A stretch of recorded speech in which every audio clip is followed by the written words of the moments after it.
Some table tennis players are improving at unbelievably fast rates. Some are improving very slowly. Some are staying the same. And yeah, unfortunately, some are actually getting worse. So, what is the defining factor for the people that are improving at extremely rapid rates? It's not what you think. It's not the equipment that they use. It's not the number of hours that they play. It's not their coach. It's not the high level practice partners that they have. There's one other thing that is the determining factor for why these people, beginner, intermediate, advanced, kids, adults, you name it, there's one factor to why these particular people improve faster than everybody else. Before you watch the rest of this video, hit pause, comment below, and don't delete your comment. I want to hear what you have to say. All right, did you comment below?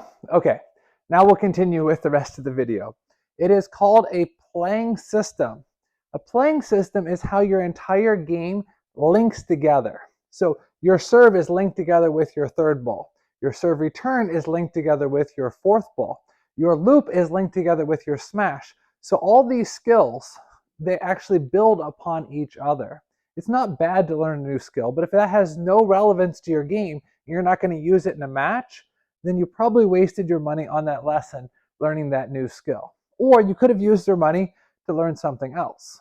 Okay? So I'm going to talk about the 8 aspects of a playing system, and then I'm going to talk about how it relates to my game.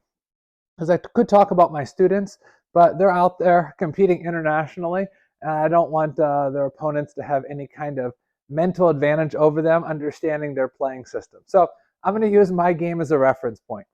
So the 8 things that make up the playing system. Receiving, I would say this is the biggest one. How do you return serve? Your own serve, third ball attack, defense. When somebody's flipping, looping, smashing, any kind of driving fast shot, how do you respond? Finishing, how are you able to finish the point? Obstacles, what are some of the main obstacles that get in your way? What's the best type of opponent that you play well against? And what's the worst type of opponent? And how do you deal with these two? Okay, so this is the 8 things that make up what's called a playing system. So I'm going to use my own game. Even though I don't compete anymore, I still practice sometimes, and I still have a playing system. So I'm going to use my own game, take these same principles that I'm going to teach you today, and then, as I always say, apply it to your game. So, receiving. What's the main way that I receive serve? The main way that I receive serve is with flip. I stand fairly close to the table, and I'm really looking for that short and half long ball when I'm receiving. So for this reason, people do serve a decent amount deep because they want to be able to weaken up the receive on the short and half long.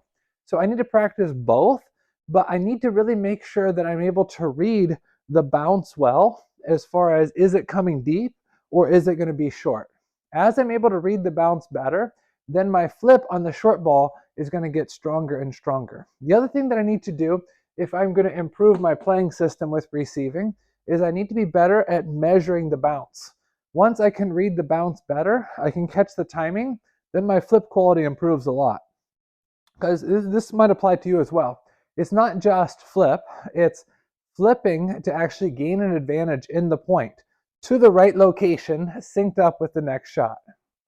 What about serving? So I prefer backhand opening instead of forehand opening. So I do a lot of serves now from the forehand side, a lot of hook serves and a lot of reverse pendulum. Why? Because a lot of people have a hard time receiving with the spin coming back to my forehand. So when I serve hook serve or I serve reverse pendulum, a lot of the receives come this way to the backhand or middle, and then I can start first with my backhand. So my serve is also a pretty important part of the playing system because that allows me to start first with backhand. My main style that I play is fast, early timing, backhand rallies, getting them off the table, and then when they move off the table, then using my forehand. But I really like to set up the point with my backhand because I feel like I'm more adjustable with the timing than the opponent, and I also feel like I'm able to be pinpoint precise in my backhand rallies where I'm hitting to. Third ball.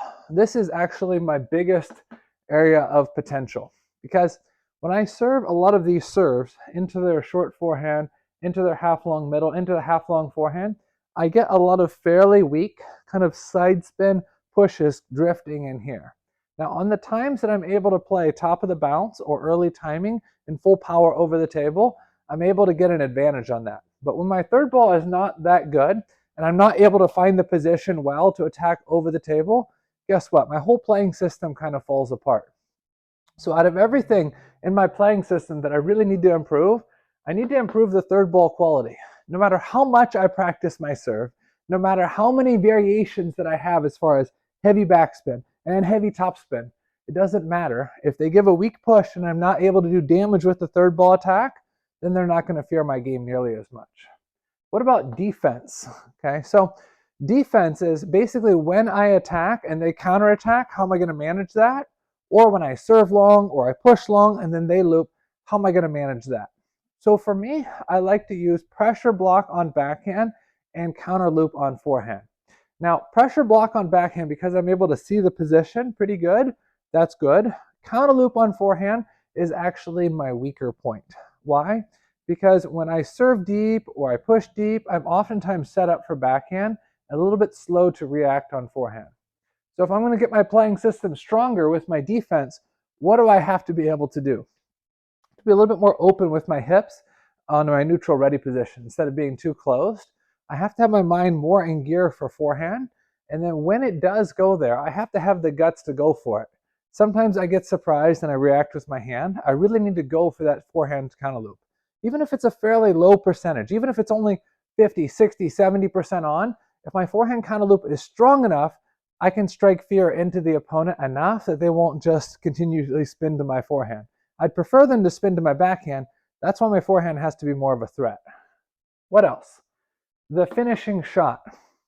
So my finishing shot basically is forehand finisher.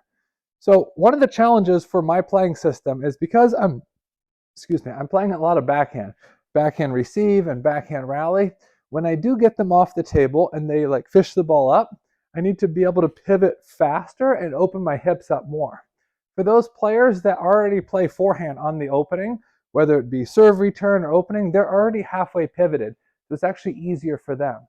So I need to work a little bit more on being able to open the stance and make those extra small steps to really get my forehand in play for the finishing shot. Obstacles. I have to realize what my obstacles are.